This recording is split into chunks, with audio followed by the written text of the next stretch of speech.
Welcome, one and all. Peter and I were just discussing that we go to a similar barber.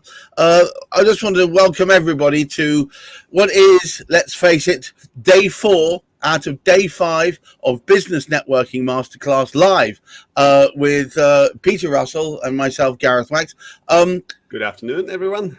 I think what would be useful right now, if you could do, and it's a big ask, a quick recap of what we've done so far before we get into today's relationship building secrets. Over to you, Peter. Thank you, Gareth. So yes, we had a kickoff of this really long event on Monday this week with a topic called really precisely in and this is your network is your net worth. In this or on this day, we had discussed what it actually means, how your network is your train ticket to a much nicer place, to very different type of people, to the abundance, to prosperity. And the best thing about it is you can build it yourself from scratch if you know how to do it, and it only depends on how far you want to go. Where do you really want to stop? But Exactly. Relationship building is never going to stop or disappear from your life. So that was that was day 1. Day 2? Yes. So step number 1 is understanding your network is your net worth. Step number 2 was the most valuable person. The MVP, absolutely. Who is the MVP in any room? There you go. There actually may be a few, but who is the most valuable person for you? That's key. So the most valuable person is not the one which has the best contact you can possibly ask for, but it's the person who's ready and willing to share his with you. Fantastic. Otherwise, it's going to be a very difficult process. All right, so that's the MVP. What was day 3? Day 3, actually yesterday, we had an amazing conversation about networking toolkit and how to use it productively. One more thing, which was really important from Tuesday on the most valuable person, we have really touched on what needs to happen on your side mentally before you enter the room. What is it you are seeking in there? How to handle what will happen? And this continued yesterday in our session of the tools of the trade, how to actually use those which are available to anyone, and you already have them, how to actually use them to prepare your position, to prepare your base on which you will then build the relationships we will be talking about today. Fabulous. So where we found ourselves now is relationship building secrets, and yes. This is where we are talking about the gentle art of the follow-up and what to do once you've actually started that process of building relationships with people. Okay. Yes. So we went from a moment where you didn't even think of going networking for various reasons, whether you are someone who's naturally shy, introverted, or you are someone who doesn't believe in networking, that it even works, it's even a thing, to accepting that, okay, maybe there is something in it, then preparing yourself, finding yourself an event, booking in, doing the prep process of what is it I'm going to be doing in this room, and then using the tools. So relationships are long-term thing. So you can't build a relationship with anyone in 1 or 2 hours. Possibly you can spend with them in a room. It's not going to happen. So again, another thing you need to accept, that in the process which takes years to actually get or yield you the best results you can possibly get, you would need to invest effort and time into cultivation of this relationship in order to get them. So it's even more doubling down on the fact that your network is your net worth, because let's face it, once you build those relationships with people, when you achieve the area that I refer to as trusted advisor, they're going to want to tell all their own relationships about how wonderful it is to work with you, or at least to deal with you. And this is only going to start the cascade effect. Well, precisely. There's different levels to it. Let's put it bluntly. In your today's situation, you would not be able to come even close to the people you really, really desire. They are rich people, usually because they have the things you want, and they've already made a lot of effort in order to get them. They've built everything you strive for, and at the same time, they have built their defense mechanisms that keep people away from them, because they have already accepted that in order to not only acquire what they already have, you need to manage all of these things. You will accept a certain lifestyle, and you don't have time for people from outside because you are simply busy running your own lifestyle and possibly getting more. Therefore, if there's a massive gap between you and the people you really want, the only way is to actually invest into building relationships and going not straight to level 6 where you really want to be, but you need to make those relationships on level 1, level 2, level 3. Yes, you may get lucky, and on the way you will be possibly skip one level because you will meet someone who says, you know what, let me get you right in front of this person. They have a problem you can solve. So yes, it may happen, but it's not something you can bet on.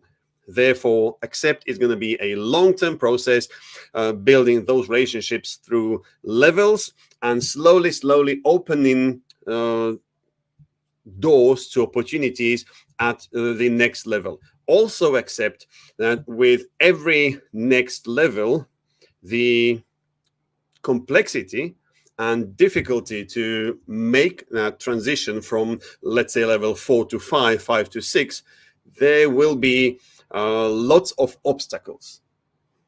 The higher the level, the more hoops you would have to jump through in order to get there. Therefore, do everything you can to invest into those relationships you can start building today, people you can easily access, go into a networking event. It may be even a person who's already one level further down.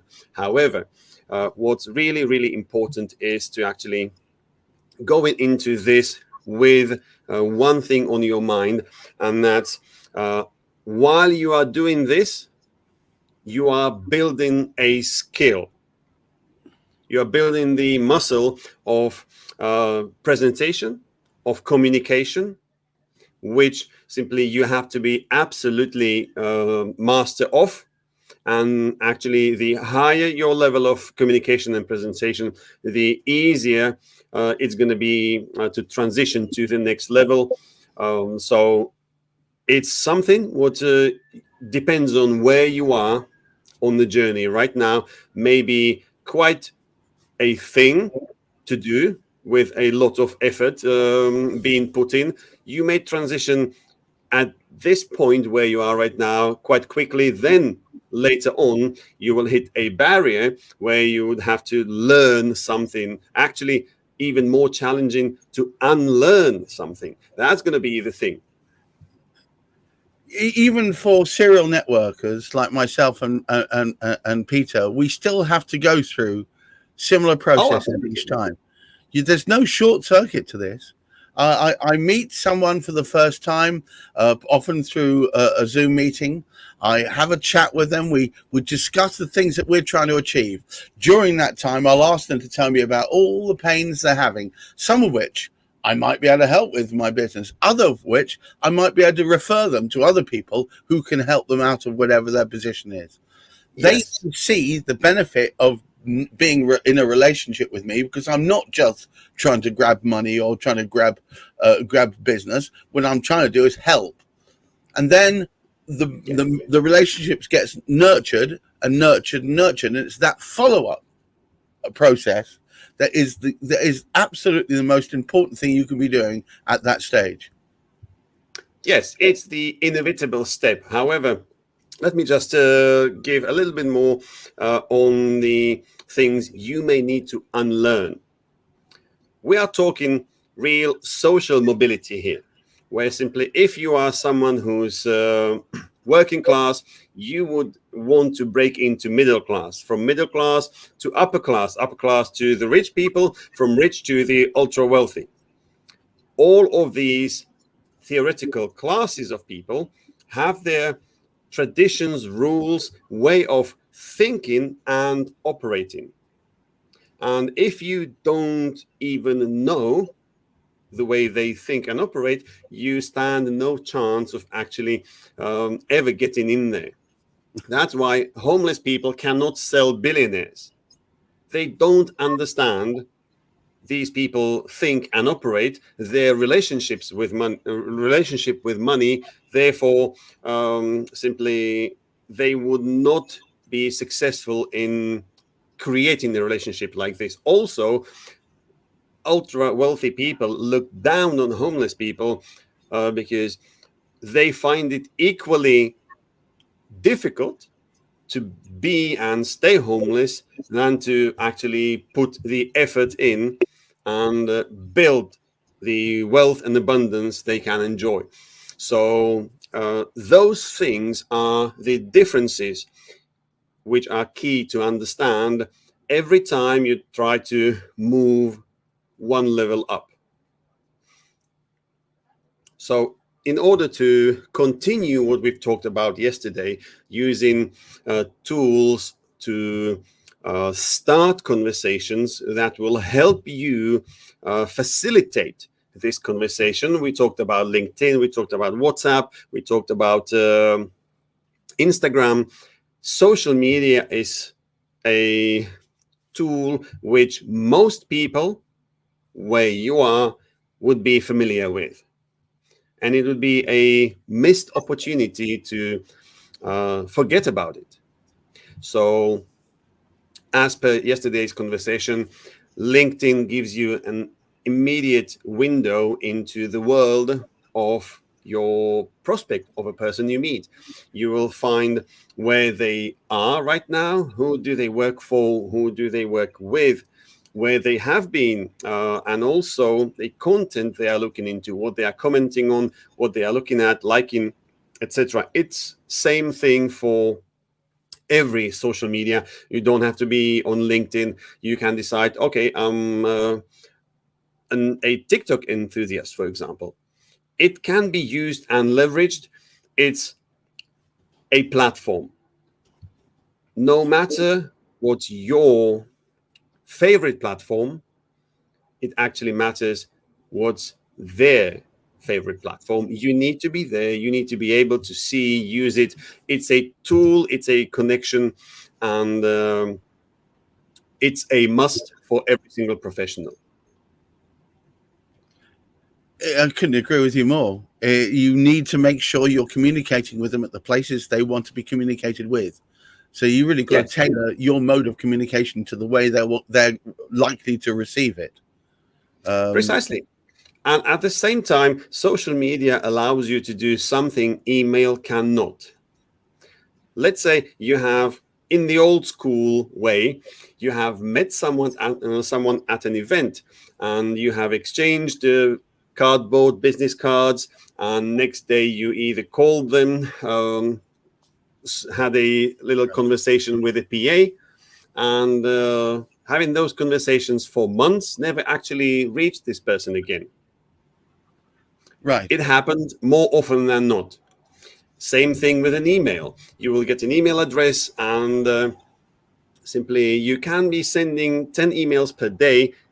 Often it would not make a difference because you, number one, haven't made yourself memorable, known, or worthwhile. Therefore, the person would not respond to your emails no matter what you do and how many of them you will send. It may be a case of, all right, this person is on the market for what you are offering and providing.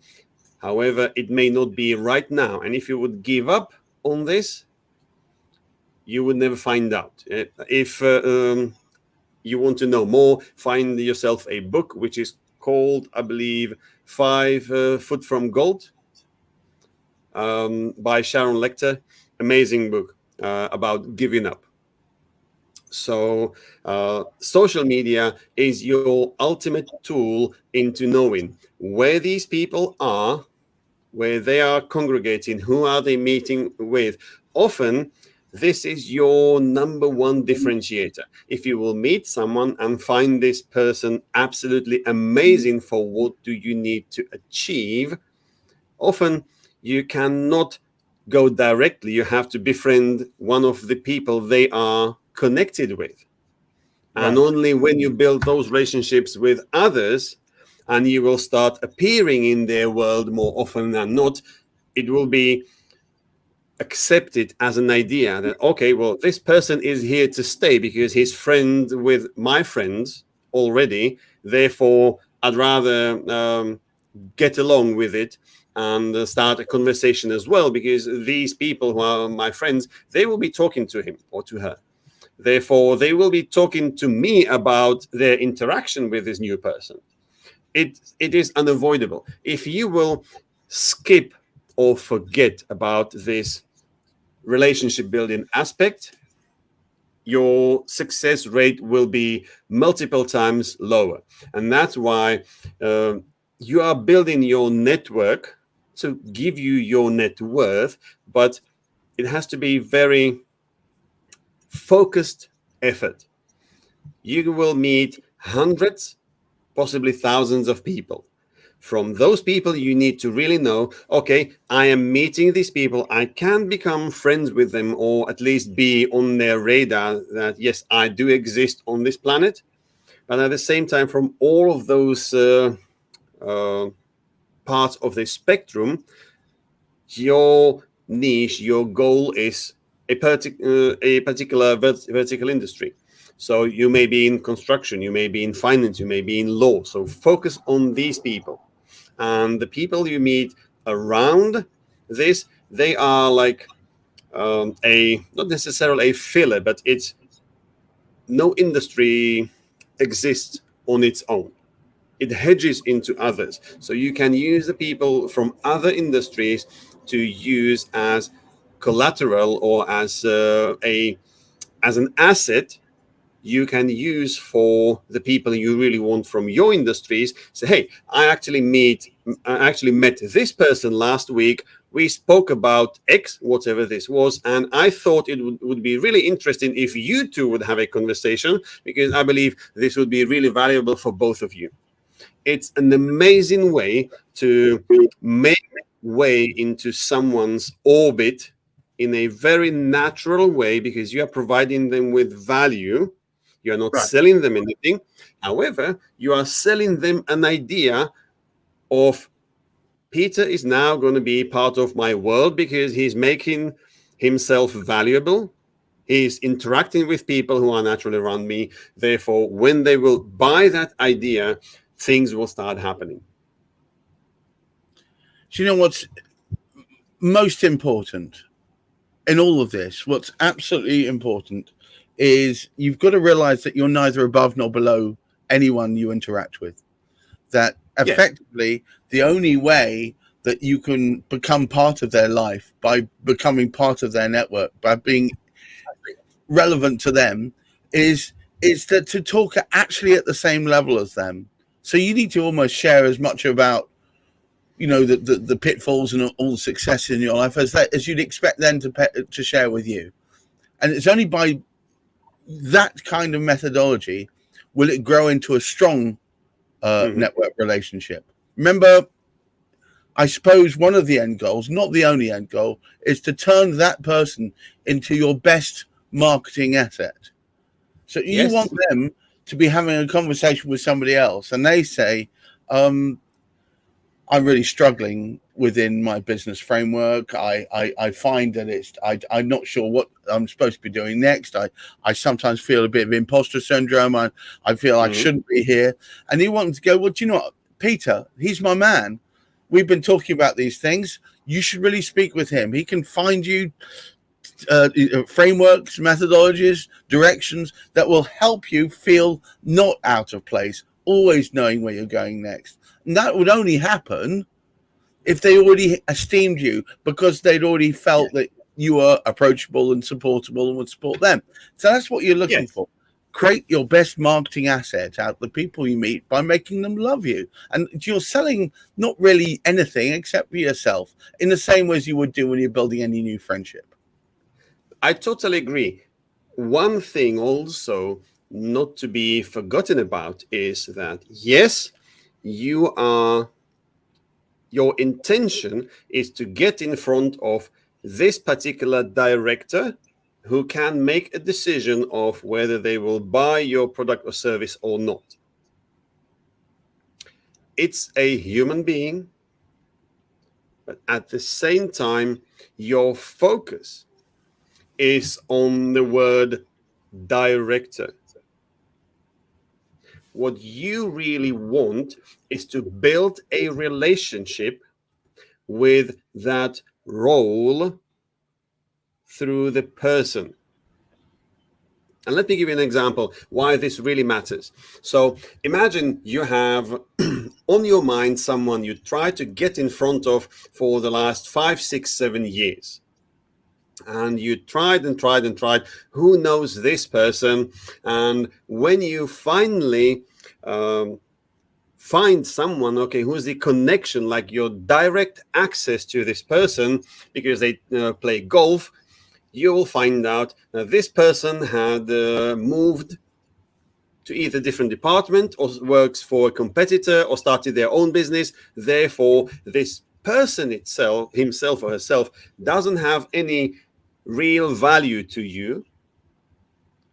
And that's because you have struggled, you have not built the chain of relationships which precede this level, this director level. And if you have done this process, which I am describing here over these 5 days, if you have done this right, you would have made connection with the receptionist, with someone who is at a manager level, and then at a department manager level, in order to get you to the director you really want.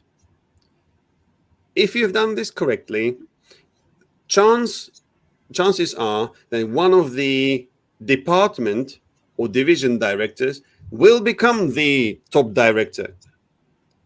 And now the person who had left, they may be on bad terms, simply they would not introduce you. But you may actually, if you are doing this right, this relationship building, you are building relationships with the whole chain of people. Therefore, whoever gets promoted, you always have someone within the team who can actually introduce you, who will be on good terms with this new person, or at least would be in a position, if it's a completely new person coming into the business from outside, they would rely on people who are already in. Therefore, you are really well positioned. Okay, I know someone one level just below, but this person, well, guess what? Happens to be a trusted advisor or someone who this completely new person from outside, they would rely on someone's experience and expertise from within. Therefore, you will get what you want, even in a very different shape and in a very different way. So that's why being really intentional about the relationships we are building. Those are long-term and following our goal, not just on a personal level, but you are really, really meticulous on the professional level as well. And these two things have to go hand in hand, because people tend to move, businesses get taken over, sold, whatever. Understand this and go into your relationship building with full understanding what you're getting yourself into, because this is what all the top producers, all the professionals who are doing multi 7, 8, 9-figure deals on golf courses, this is what they do. But you've got to understand that they probably didn't meet the person they closed that deal on the golf course the first time that day. It wasn't the first time. It probably wasn't even the 5th time or the 10th time. They'd probably been intermingled with them. They'd probably been invited to drinks at the company. They'd exchanged conversations, or maybe they've been within the same WhatsApp group. That seems to be very popular these days. But the point is, the last bit was where they were in each other's circle, i.e. on the golf course or wherever it was, or maybe on a boat going up and down the Thames, or wherever it is. The final bit there is acceptance. You see, until that point, you're perhaps almost on the way on the outside, but you're in circles around here. When you get to the point where they understand that you are there not for anything negative, but only for the positive, and positive for them as much as positive for you, that's acceptance. And when you are there, that's when you can start talking about things. Would you like to close this? Would you like to do that? Would you consider this? Because it's not then viewed with cynicism and with a sarcastic air. It's viewed with the fact that they're trying to help me. The only reason why they're suggesting that is they are my trusted advisor. Yes. And at the same time, the relationships, the tree of relationships you are creating is giving you the multi-pronged approach, because suddenly you know a lot of different people within the environment where this person operates. Let me give you an example. I have a friend who I met by now, it's probably 9 years. 9 years ago, I have been in a very different environment. And when we met, I could not in any way, shape or form help this guy. 9 years later, we met, had a fantastic conversation about things we did, people we met, all sorts of stuff, anything but work. Eventually, it came to the point where simply this person had shared with me, I really, really want to get in front of this guy. And I've been trying this for quite a while. And I'm like, well, okay, let me call my friend John, let's say. And they are best friends for years and years, probably decades. And I said, you can't be serious. I say, yeah, of course. Let me make a phone call and I'll make this happen for you. This friend of mine had this phone call with John. I don't want to mix names, but simply we managed to get this person in front of his dream buyer. 9 years later.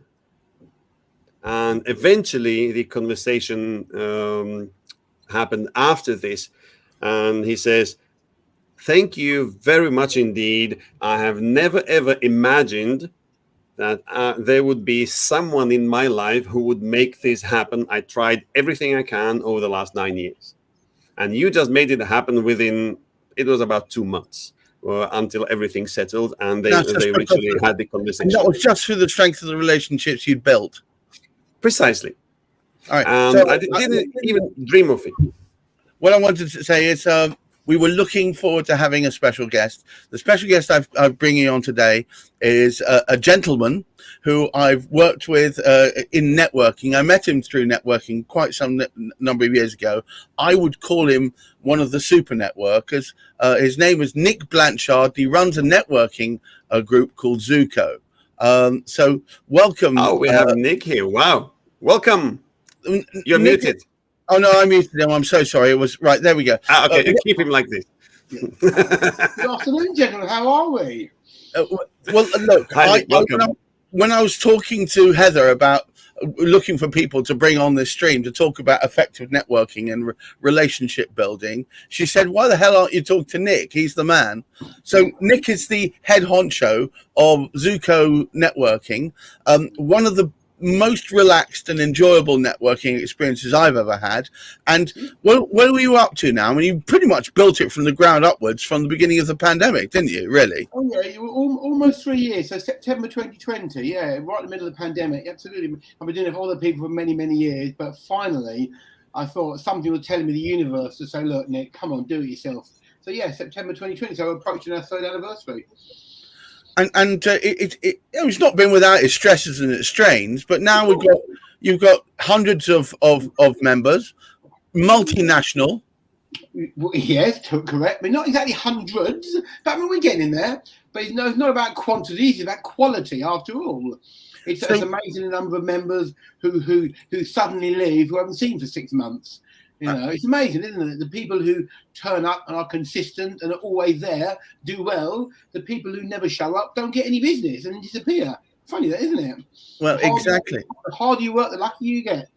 So what we were talking about today, Peter and I, we were talking about how nurturing your relationships may well lead to benefits that aren't even through that person, but through the fact that they can bring people on or introduce you to others. I mean, it's amazing. I mean, we shouldn't forget.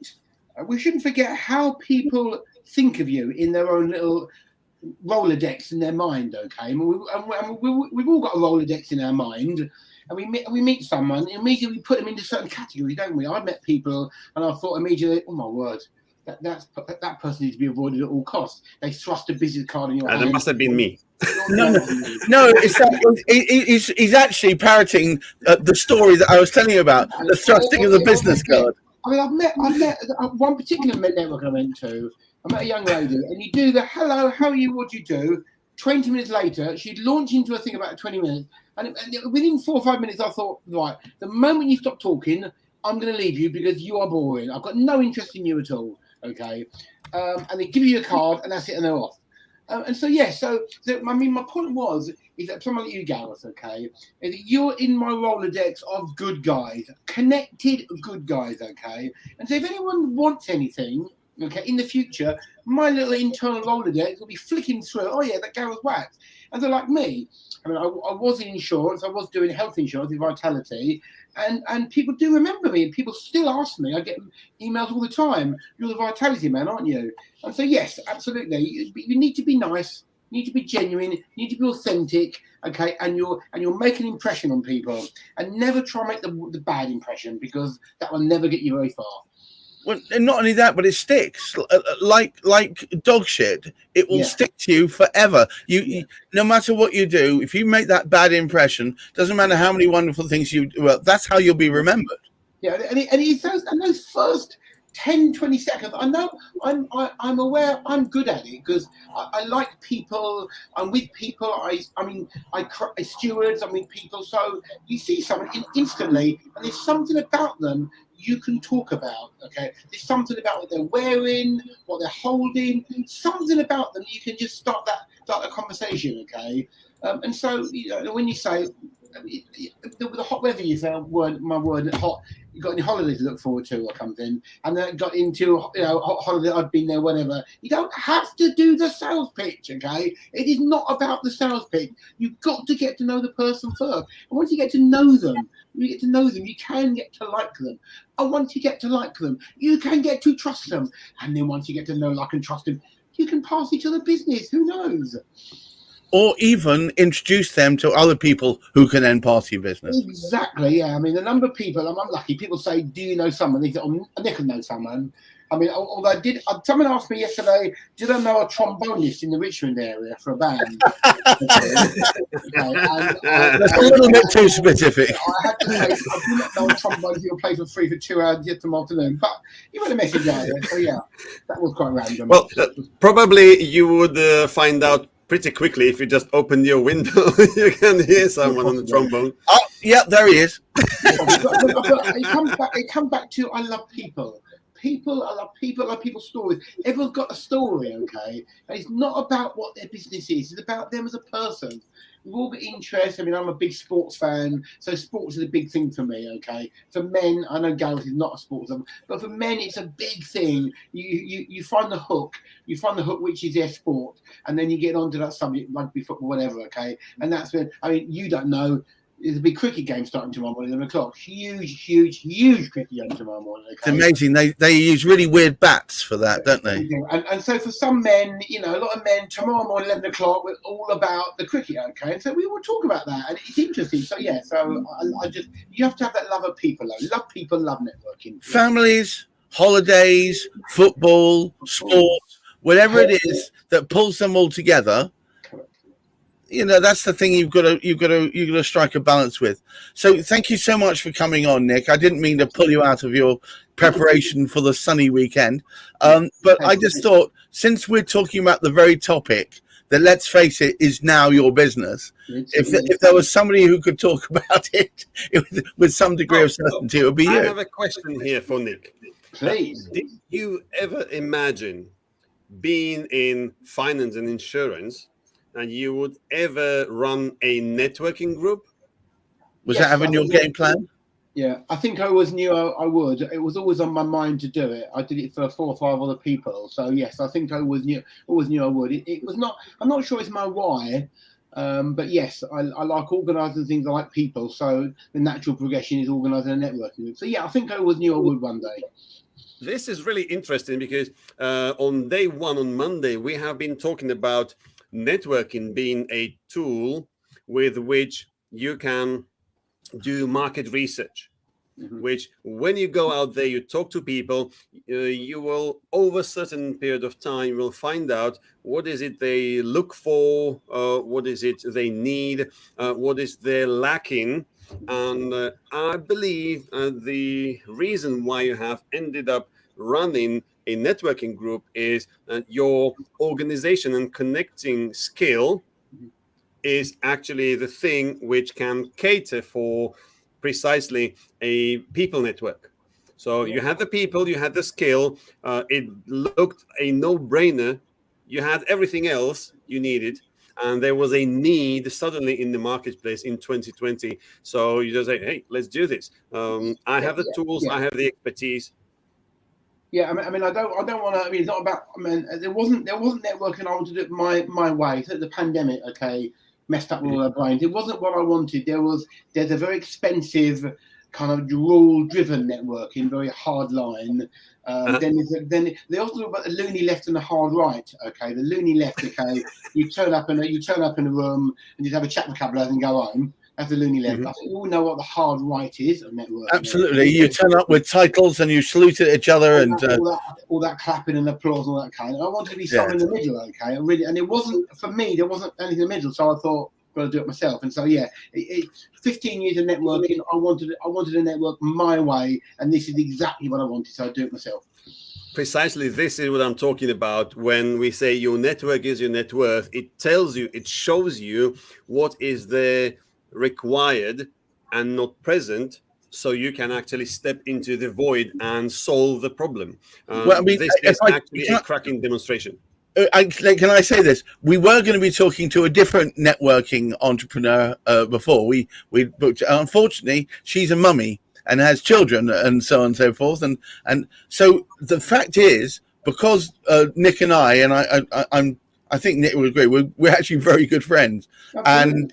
And this all came about through business networking. It wasn't through I met him at a party, we started playing cricket together. None of that. It was all through business networking over the years.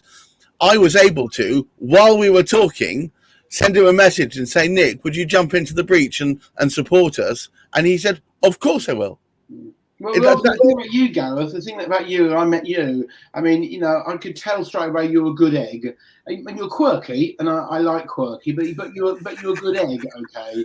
You know, and again, you come back to people. You can judge people quite quickly. So I knew, you know, I remember the first time I met when you talked your telemarketing, and I found you a little bit much. I must admit, I found you a little bit overpowering. You're not the first nor the last to say that. Exactly, but since I got to know you and I got to realise what a nice guy you were, what a good guy you were. With your heart, you wear your heart on your sleeve. Your heart. So when it's not on your sleeve, it's in the right place. Okay, and I'd be probably one of these people. If I need doing something at 3 o'clock in the morning, you would come around and, you know, without a question. But the point about that is, and the reason why I brought that up is to illustrate.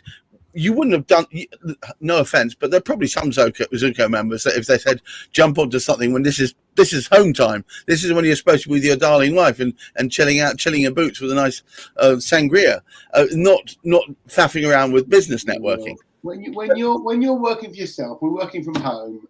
You know, it's not work, is it? Come on. Well, that's another thing.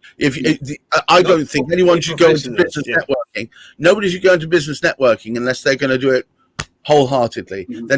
They need to be looking for the ways they can enjoy it. Otherwise, they'll come across as the bored individual in the room, and I've seen that before. Yeah.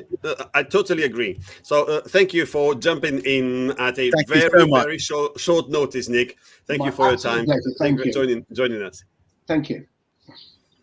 So this is a live demonstration of the power of relationships, which are built and forged often as a natural thing, but they can only also be created by design.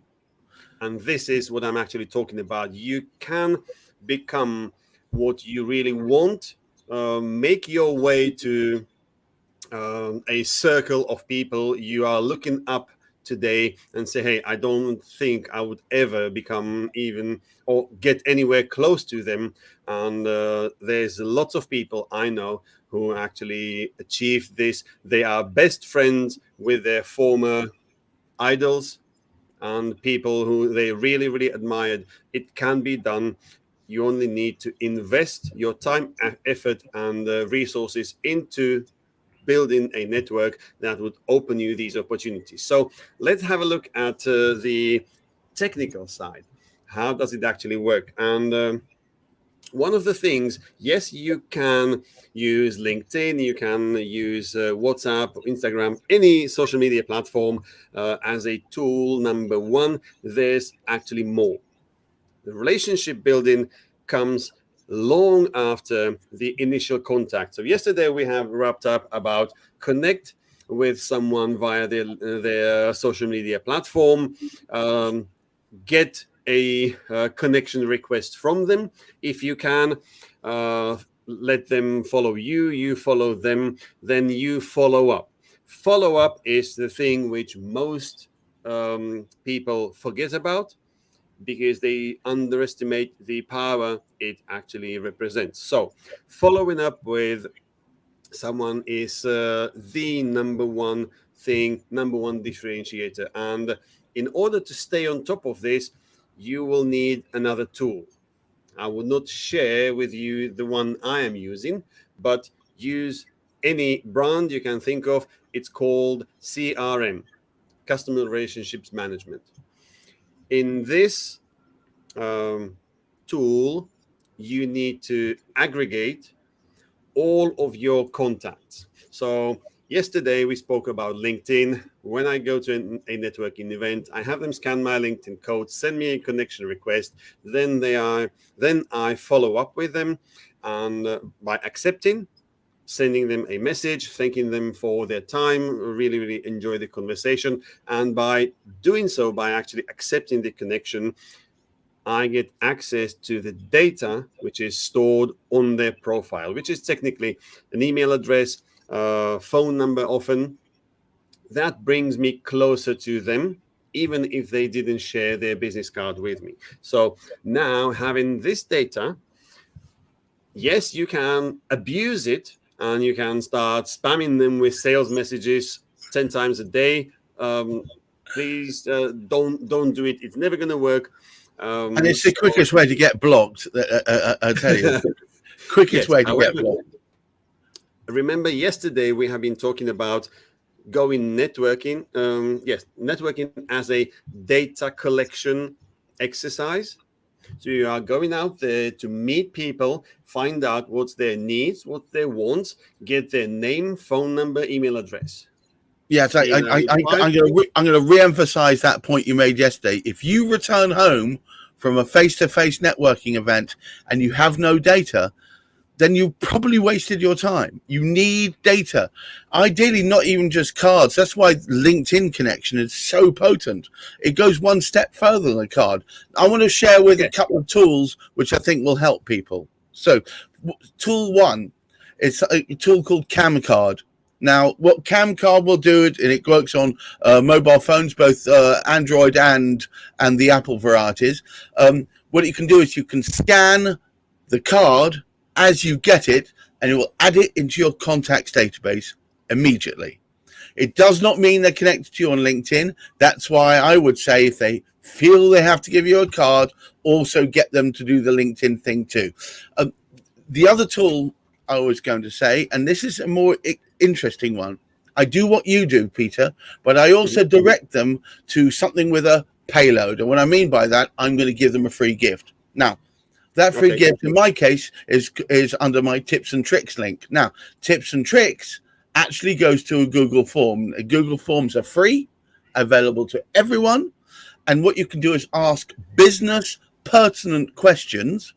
And when they fill them in, it actually writes the whole of that back to a spreadsheet, which you can then bring into your CRM. And there you are again. You're gathering business intelligence. You're gathering information. You're drawing down, because just knowing these called Joe Blogs and he runs a company that makes fireplaces is not enough.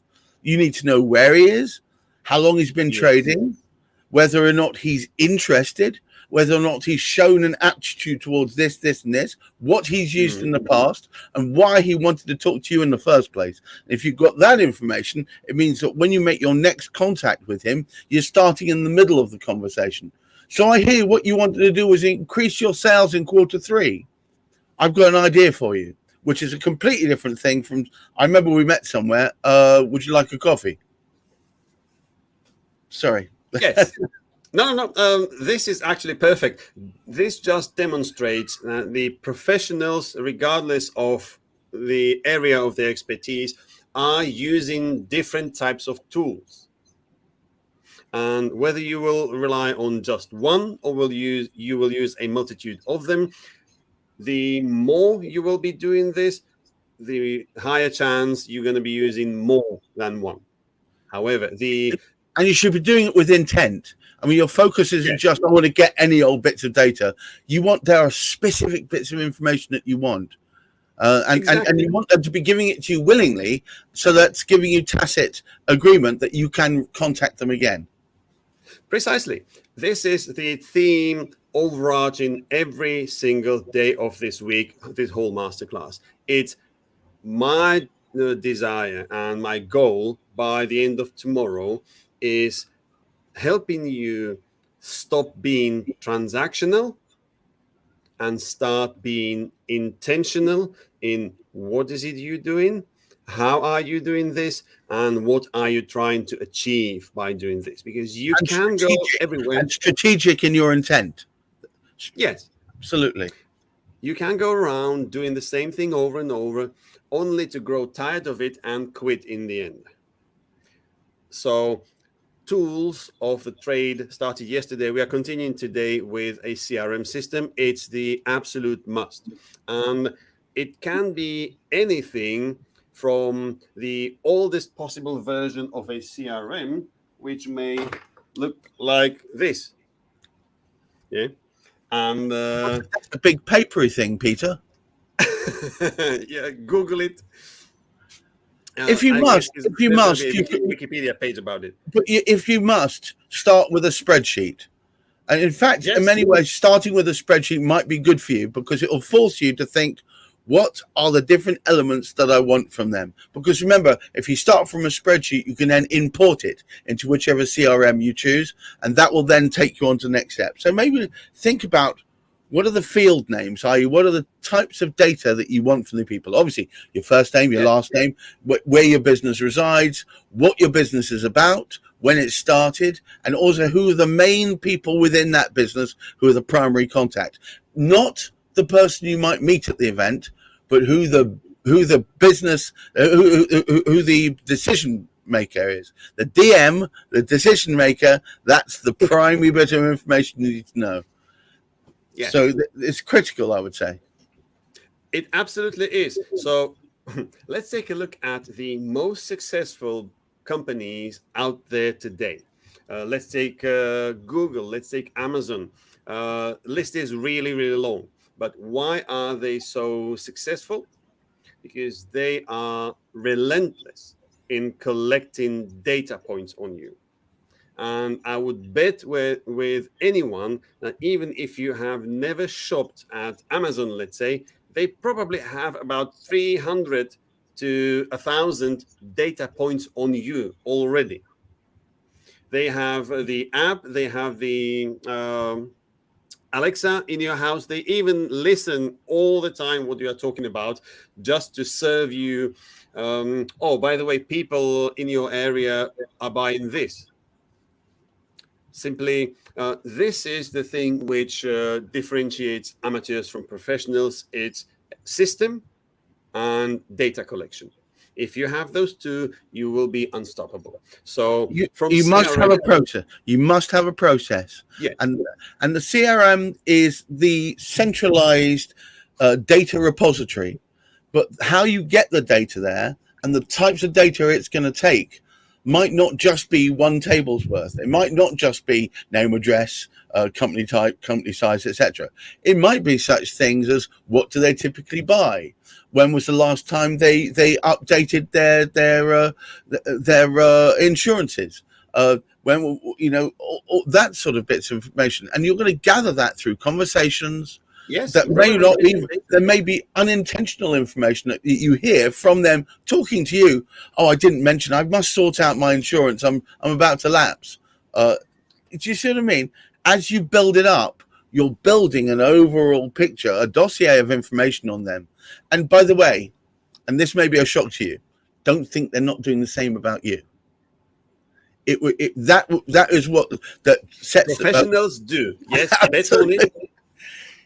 Professionals 100% do. It's the people who you will have a conversation with someone and you don't hear from them for years. And suddenly someone calls you out of the blue and say, hey, this person gave me your number and told me you are doing this. Are you able to help? That is the best sign that you had encountered a professional in your life, and you should probably mimic what they do because they are a lot more successful. So let's dive into the not specifics but the principles of the CRM. And actually I want to talk you through what a CRM actually can do for you. So besides storing the data, which you have in a nice structured way, where you have names, phone numbers, email addresses, and other data, who they are working for, and you can actually group them under a company umbrella. So you have all contacts within an organization. If you happen to know more people, you can use the second best functionality which a CRM will be able to provide for you, and that is tracked communication. So when I am going to an event, I'm meeting someone, besides the initial follow-up on the social media platform and sending an email on top of this, sending the email via a CRM, I can actually get extra bit of data which tells me this email has been delivered. I get a notification. Someone opened the email. I know that the email has been opened, and most likely read. It's not a proof that the person had read the message, but it's a proof that it has been clicked and opened. This is a sign for me the moment the notification comes, I am on the phone and calling this person. I don't necessarily need to tell them that I know that they have opened my email. I said, hey, I have been thinking of you right now, that I didn't call you since the event, which was last week. How about catching up or something like this? Simply, I know that this person already got reminded of my name, of myself, via the email they opened. It may not have been the person, it may have been PA or VA. However, it's a sign that the attempt to communicate landed. And I may actually figure out that, okay, this person suddenly has a guardian who sits between me and this person. Therefore, in order to get direct communication, I either need to use the social media channel, which is direct. No PA or VA will ever interact with a message I will send to someone on LinkedIn. However, if I'll send an email to them, they actually may get a VA who will filter those things and highlight only the most, or forward only the most important ones to the person. Therefore, for me, it's a sign, okay, if there's a gatekeeper, I need to establish a relationship with his gatekeeper. Therefore, calling the person, befriending him or her, and actually get this gatekeeper on my side and help them understand that what I can do for this person actually is valuable, is going to help them solve a problem. Therefore, I will turn the gatekeeper into my evangelist, and actually a person who would be nagging the decision maker into, oh, this person called you again, we really need this, call him back. This is the essence of relationship building, where you are not only seeing the person, but also you are building the necessary relationship with the role, with the title, and what this person actually represents. Those are two different things, really important to understand, and not giving up, because often it will take time for, number one, the gatekeeper become my evangelist, and number two, you may not be the top priority on the agenda. Very rarely are you the top priority. You're usually the one that's stopping them get to whatever the urgency is. Yes, all of us are guilty of this, like going from firefighting to firefighting rather than strategically building what do we need to do. So, right. But I don't want to get distracted by this particular aspect of it.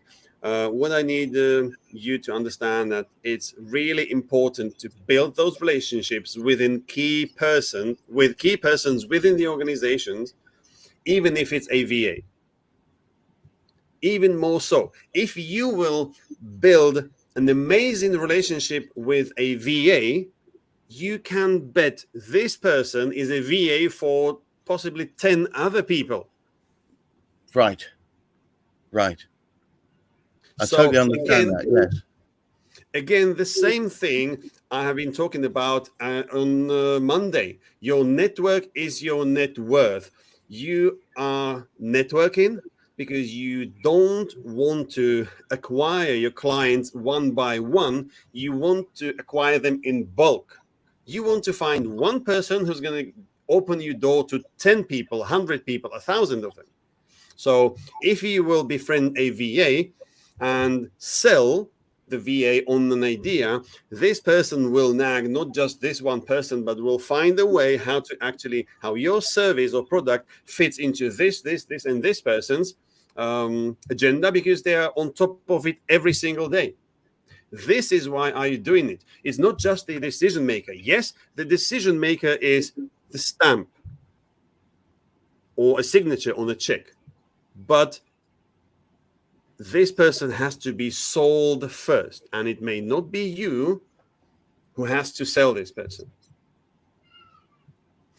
This is a critical difference between success and failure.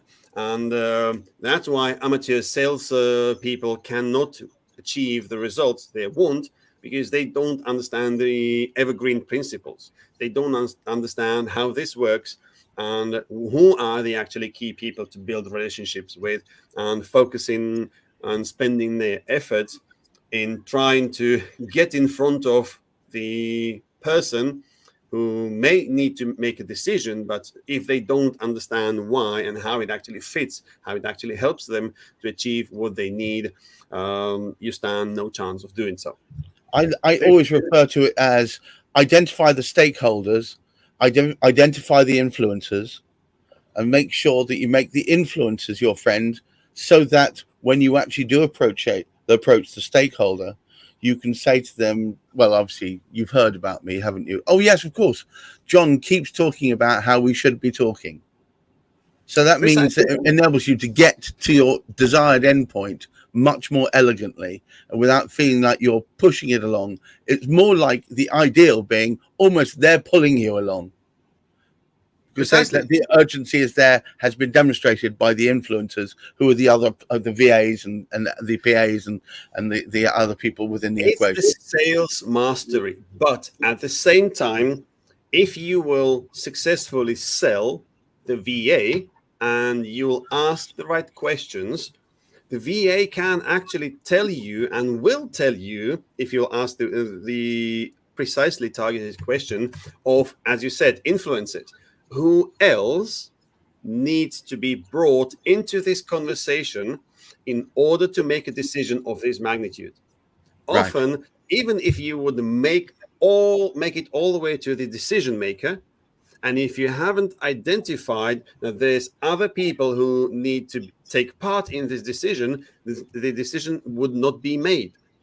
So this is a topic for completely different kind of a workshop or masterclass. This is a sales training, but it's really important to understand these principles from the sales perspective, so you are not wasting your time, effort, and resources doing something that doesn't hold water. Because all you've done up until that point is started the befriending cycle. But yes, when you get to the point where you actually want to interact with them, that's where this sort of thing is useful. Because to interact with them, you're probably going to phone them up at some point, or they're probably going to speak to you on a medium. And if there is a VA in the way that hasn't appreciated the value of what you do and isn't your friend, isn't feeling positive to what you do, they can stand in the way of a perfectly sensible conversation. Yes, but also back to the beginning of this conversation, focusing on one person only is never going to make it work for you. You need to become part of an environment. Let's say you have companies which are really old within an industry. They may be called the Magic Circle, let's say, and by definition, they would not buy from anyone who is not already doing business with someone from the Magic Circle. So how are you actually able to break in there? So you have to create relationships or establish those relationships with every single person or every single business, or at least a number of them within the Magic Circle. So at least in their minds, you are already part of it. So one will make a decision and then the others will follow. But if you will focus only on one person and no one else within the Magic Circle had ever heard of you, that's it. Although it does sound like you're talking about magic tricks here, but there you go. Well, business is a very strange form of magic, but technically it does what it says on the tin. It makes things happen which a lot of people deem impossible. So simply, this is where I would end today in terms of relationship building, in order not to further extend and overload our audience with information. So tomorrow's going to be a slightly shorter session, but what is the title of tomorrow's session? Tomorrow's session is going to be more relaxed.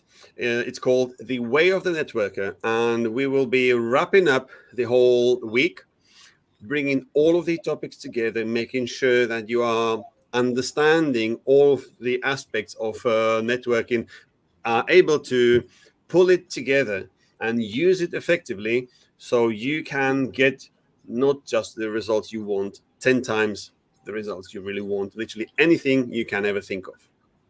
So look, I know a couple of people have been taking advantage of extra sessions with Peter outside of this. I do recommend you do so. Absolutely. Then you can get some proper one-to-one time. But for now, and until tomorrow, many thanks for taking part. I hope you've enjoyed it as much as I have. Peter, thank you for dropping many nuggets of useful information, and I look forward to speaking with you tomorrow. I'll see you tomorrow.